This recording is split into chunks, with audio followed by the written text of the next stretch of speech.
What's up, everybody? Unrested with the questions you requested. This is JFAQ, Japan's frequently asked questions. I apologize for the sound in the video today, which will not be that great because I don't have my regular camera or my regular microphone. I'm merely recording on a cell phone, so it's going to be kind of low quality today. Sorry. Anyway, I want to start with a pretty positive video today and talk about some positive JFAQ stuff because recently in the news, I know I've been covering some kind of dark stuff with racism and stuff in Japan. I want to go ahead and dive into people trying to work apprenticeships in Japan. It's something I'm written about a lot. People constantly send me emails about it and want to know more, and that's totally understandable because there's a lot of interesting apprenticeships to take on in Japan. Now, if you don't know what I'm talking about when I say apprenticeships, I guess let me explain. What I mean is traditional Japanese arts, which were started in Japan, are for the most part only done by Japanese people and taught by Japanese senpai or sensei and handed down through generation after generation. As the younger and younger generations decline in Japan and there's a lower and lower birth rate, sadly a lot of the elder generation are having trouble passing down a lot of these great traditions and a lot of their great arts. And let's be honest, Japan has a lot of amazing, amazing art.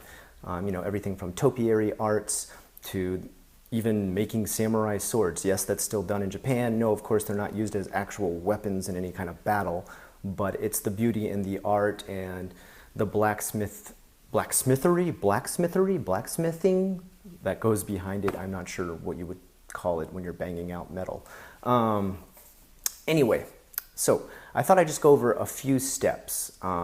I would first like to start out by saying, yes, you can actually come here and get an apprenticeship if you are willing and dedicated to not only Japanese traditions, arts, and language, but really pursuing a goal hardcore, because you need to be hardcore if you're really going to consider doing one of these things. And I'm talking things like anime and manga too. If you want to come here and train under a Japanese senpai, I guess senpai would be like your leader, your teacher. You know, it's almost the same thing as a senpai, but usually what it means is you're in the same career path, and that person who's already well known in that career path is helping you get your feet, your grounding. I want to go over a couple of things that you probably need to make sure you either master or come close to mastering before you even think about attempting to come here for an apprenticeship. And these are also just as kind of a heads up, you know, if you're serious, here's some steps that you can do to come over here to take on any kind of apprenticeship, okay? So let's get right into it. Number one, the foremost thing that needs to be done, know Japanese. Know and speak and be nearly fluent in Japanese, be able to read it, be able to write it. A lot of people are always really surprised when they hear this. I don't know why, but there's many people out there who have this mindset that Japan can speak English just like people in Europe can, where it's taught via immersion, and there's a large portion of the population in every country that can speak English either native level or very fluently. And that's just not the case. And to be quite honest, I would think if you went into any kind of apprenticeship in some European country too, you would probably need to know the language. But the feeling in Japan is that when this senpai or sensei is handing down their trade to you, it is like they are literally handing you a credit card or a large amount of cash or a bank account filled with money. They are handing down something to you that can earn a ton of money. They are handing down something to you that is an honored tradition. They're handing down something to you that is actually a part of their country. It's something that they've honored for a long time, and they want you to do that too. And if you can't even show them the respect of learning their language, then they don't think you're serious at all. A lot of people are very surprised when I tell them this. And honestly, from my perspective, having lived in Japan for 10 years, it's kind of like yappari, which means like, of course you'd have to learn Japanese to learn a Japanese trade, tradition, art, or anything that would culturally be born in this country and learned via handing down oral tradition. Of course. You know, Japan is a predominantly Japanese-speaking country because the national language is Japanese. If you can't get past that one small part, which I know some people are like, that's not a small part, Scott. It's learning an entire language. Well, 2,000 words learned in a language is considered by definition of college professors who teach language to be fluent. If you can't at least learn 2,000 words in the language before you come here, you're probably not serious about actually learning the trade. I'm just saying. Next up is be able to easily get in tune with Japanese culture, Japanese traditions, Japanese etiquette, and anything that would have to do with manners in Japanese.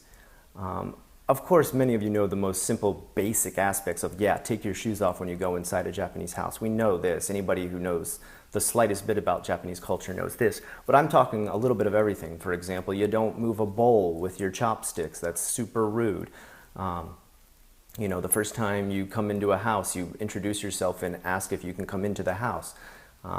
You bring a small gift or a token of housewarming gift the very first time you ever come into anybody's house to show you're grateful for having to enter their house. You make sure you're always giving presents at the right time of the year. You know, you give small presents to say thank you if someone's done you a favor. Give small presents to say thank you. There's a lot of gift giving that goes on. If you go on a trip in Japan, even if it's into another part of Japan, you're supposed to bring back a small omiyage, which is like a souvenir, which usually tends to be a cookie or something like that. Get into the habit of knowing all these different traditional manners. You're going to get a little bit of slack because you are foreign, okay? But over time, the longer you stay here, the more and more Japanese people are going to expect you know this stuff. You're going to stay here, you're going to live here, you're going to, you know, enjoy the many traditions, culture, art, and benefits. And yes, there are many benefits of living in Japan. Then the least you could do is learn the manners that the country has, okay? On top of that, and I guess one that some people are like, Scott, this is no problem. I don't know why you would mention this, but be able to eat almost anything that is Japanese food. Of course, we have people who say that they're allergic to fish, they can't eat fish. There's people who tell me that they can't eat rice.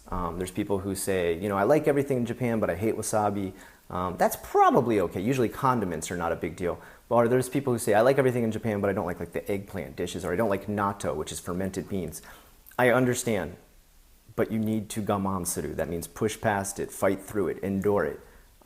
If you were ever offered a meal by your senpai or your sensei that was something you do not like, you better damn eat it, okay? I'm serious, like they've gone out of their way to invite you to dine with them. That's a huge honor, okay? On top of it, be ready for a lashing. And I don't mean like a physical lashing like your senpai or sensei beats you, okay? If that happens, then get out of the apprenticeship. That's not right in any country or anywhere.